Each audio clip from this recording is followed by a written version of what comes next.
what is up guys? So back at it again with another double episode review of Vanguard. So this time we're not doing a triple episode review, just doing episodes 7 and 8. A very interesting one because they both actually kind of work together since they're both focused on Halloween.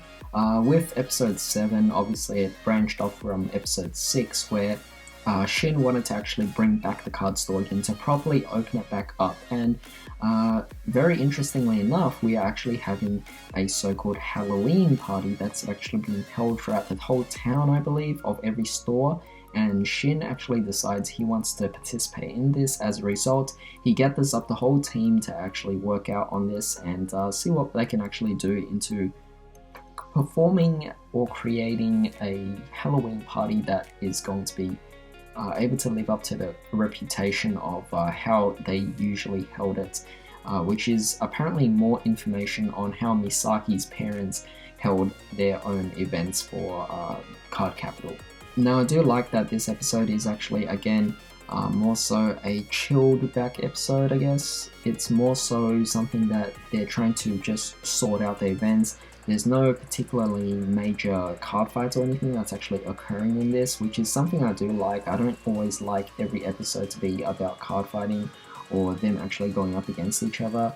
And in this case, it was really fun to see that we get to see some development or rather skill sets shown for Tatsuya, where he's actually really good at drawing. So he designs Valkyrion as a potential costume, or well, in this particular case, it's going to be a cosplay costume for them because they have this whole misleading pre-order and everything like that with communication when they were supposed to actually have a particularly doll or something like that they were meant to have and give out to people. But really interesting, of course. I love how this whole episode goes by. It's a really, honestly, there's not much to really talk about. It's just that really fun episode that you just want to sit down and watch.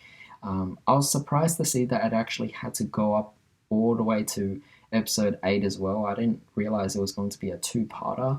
But that being said, I have no complaints about this. I mean, it's Halloween themed and I think it's a really fun event.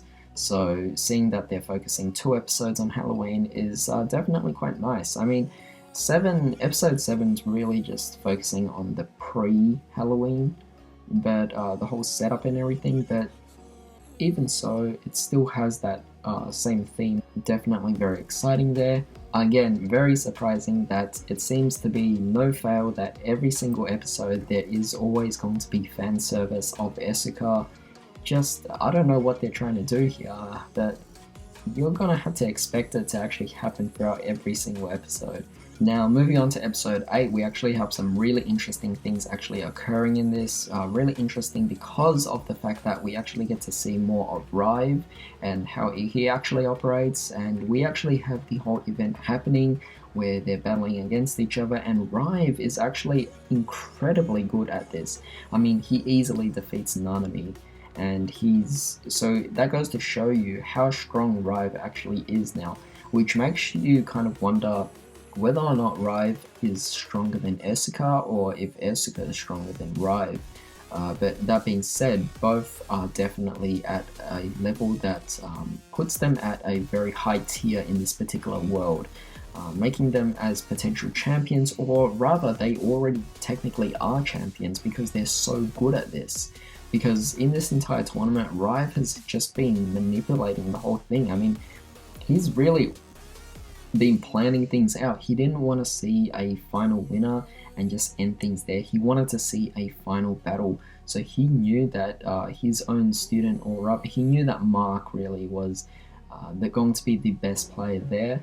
And as a result, Rive was just making sure that he would have an equal amount to Mark, just so that he could sort out a final fight. I'm pretty sure if he actually went all out in this, Rive probably would have easily won this tournament. He would have actually attained way more cookies.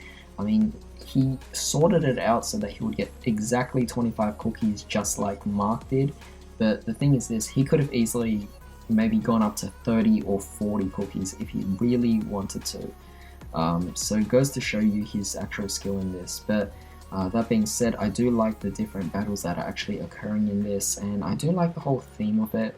kind of giving us more information. I love the whole prequel in general. I mean, this whole prequel to the events before Cardfight Vanguard, the original series, is very interesting. I mean, we get to see more of Mark and Shin, we get to see Mikuru, and we get to see Rive, and even a few new interesting characters as well that we get to actually embrace in all this. But yeah, that's pretty much my thoughts on all this, so tell me what you guys think.